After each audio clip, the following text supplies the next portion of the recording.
আসসালামু আলাইকুম সবাইকে তানিয়াজ কিচেন স্টোরিতে আবারও স্বাগতম জানাচ্ছি আজকের নতুন রেসিপি দেখার জন্য। তৈরি করে দেখাবো মজাদার ডাবের পুডিং। সারাদিন রোজা রেখে ইফতারিতে এরকম একটা পুডিং থাকলে মন প্রাণ দুটোই প্রশান্তিতে ভরে যাবে। রেসিপি ভালো লাগলে অবশ্যই চ্যানেল সাবস্ক্রাইব করে দিবেন, সেই সাথে পাশে থাকা বেল বাটনটি অন করে রাখবেন যাতে করে নতুন সব ভিডিওর নোটিফিকেশন সবার আগে আপনাদের কাছে চলে যায়। তাহলে শুরু করা যাক। বিসমিল্লাহ। প্রথমেই এর জন্য আমাদের লাগবে কচির ডাব, আর কচির ডাবের পানি দিয়ে কিন্তু এই পুডিংটা খেতে খুব বেশি ভালো লাগে। এখানে আমি একটা ডাব নিয়েছি আর ডাবের মুখটা এভাবে কেটে নিয়ে এর পানিটা একটা ছাঁকনির সাহায্যে আমি ছেঁকে একটা প্যানে দিয়ে দিয়েছি। এখানে মোট 1.5 কাপ পানি হয়েছে। এর সাথে দিয়ে দিচ্ছি 1/4 কাপ পরিমাণ চিনি। ডাবের পানির মিষ্টির উপর ডিপেন্ড করে চিনিটা অ্যাড করবেন। 1 চা চামচ পরিমাণ আগার আগার পাউডার দিয়েছি। চুলা জ্বালানোর আগেই আমি আগার আগার পাউডারটা ভালো করে মিশিয়ে নিব, কারণ পানি গরম হয়ে গেলে কিন্তু এই পাউডারটা ভালো করে মিশতে চাইবে না। ভালো করে মিশিয়ে নিয়ে এবার চুলাটা অন করে অনবরত নেড়েচেড়ে জাল করে নিব। তারপর যখন পানিটা ভালো করে ফুটে উঠবে তখন চুলাটা অফ করে দিব। এর থেকে বেশিক্ষণ জাল করার কোনো দরকার নেই। এই ডাবের পানিটা জাল করা হয়ে গেছে, এখন আমি চুলাটা অফ করে দিব। আর চুলাটা অফ করে সাথে সাথে এটাকে গরম থাকা অবস্থায় কিন্তু কোনো একটা বাটিতে বা ট্রেতে ঢেলে নিতে হবে। অবশ্যই কোনো একটা সমান বা সমতল বিশিষ্ট ট্রেতে ঢালতে হবে। আর এটা ঠান্ডা হয়ে গেলে কিন্তু আস্তে আস্তে জমাট বাঁধা শুরু করবে, তাই গরম অবস্থায় ঢেলে নিতে হবে। এখন এটাকে এক সাইডে রেখে ঠান্ডা হতে দিব। আর এই মিশ্রণটা ঠান্ডা হয়ে গেলে চুলায় একটা প্যানে দিয়ে দিচ্ছি 2 কাপ পরিমাণ ফুল ক্রিম লিকুইড দুধ। এর সাথে দিয়ে দিচ্ছি 1/4 কাপ পরিমাণ চিনি। মিষ্টিটা আপনারা আপনাদের পছন্দ অনুযায়ী দিবেন।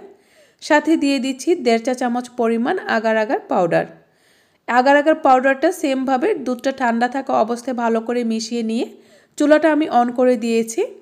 এবারে অনবরত নেড়ে চেড়ে দুধটাকে জাল করে নিব। আর যখনই দুধটা খুব ভালো করে ফুটে উঠবে, ফুটে ওঠার পর থেকে আরও 2-3 মিনিটের মতো আমি এটাকে জাল করে নিব। দুধটা জাল হতে হতে এদিকে আমি যে ডাবের পানির জেলোটা তৈরি করে রেখেছিলাম সেটা কিন্তু অলরেডি ঠান্ডা হয়ে জমে গেছে। এরই মাঝখানে আমি এই জেলোগুলো কেটে নিচ্ছি একটা চাকুর সাহায্যে।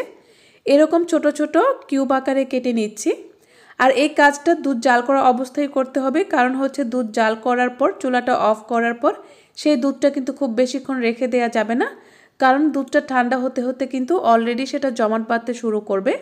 তাই আমি দুধ জাল করার মাঝখানে এই জেলোটা কেটে নিচ্ছি।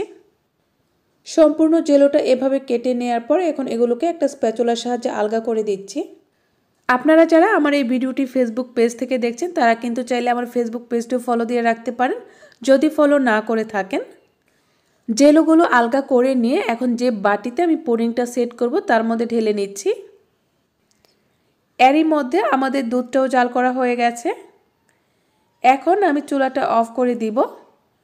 চুলাটা অফ করে নেড়ে চেড়ে এর ভাপটা আমি একটু ছাড়িয়ে নিব বা কমিয়ে নিব।